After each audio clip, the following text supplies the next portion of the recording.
Well, joining us now is Marsha Boswell. She's with Kansas Wheat, and we're going to spend our time talking about this year's Kansas wheat harvest. And Marsha, I would guess we could say it was with a tale of two harvests, but I think most farmers will say it was the harvest that would never start, then it would never end. Right. The harvest was about 2.5 weeks behind normal this year.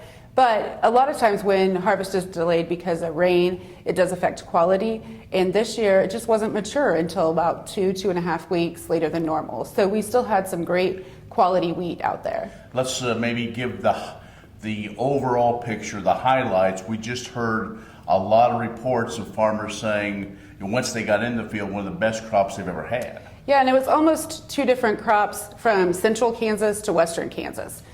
Pretty much the whole state had a lot of rain this year, but in the central part of the state, they had a lot of standing water that did kind of drown out some of those areas.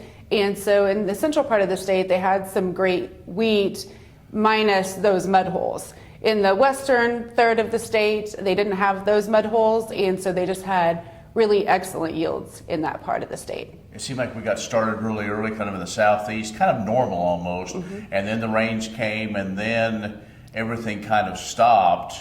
But then when it got going, it's like almost everybody was going at the same time. We had reports from southwest Kansas all the way up to the Kansas-Nebraska border. Farmers were trying to get the crop in. You know, in most parts of the state, July 4th, they're wrapping up harvest, and a lot of places were just getting started around that time.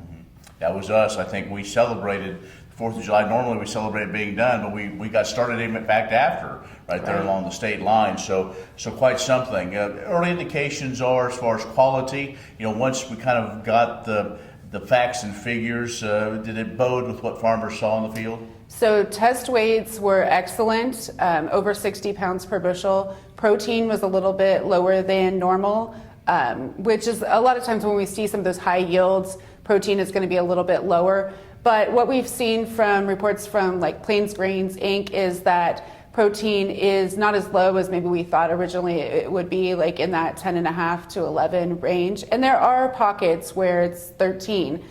So I think there's going to be plenty of wheat available out there. We're talking with Marsha Boswell with Kansas Wheat. We'll take a break and be back with more in just a moment.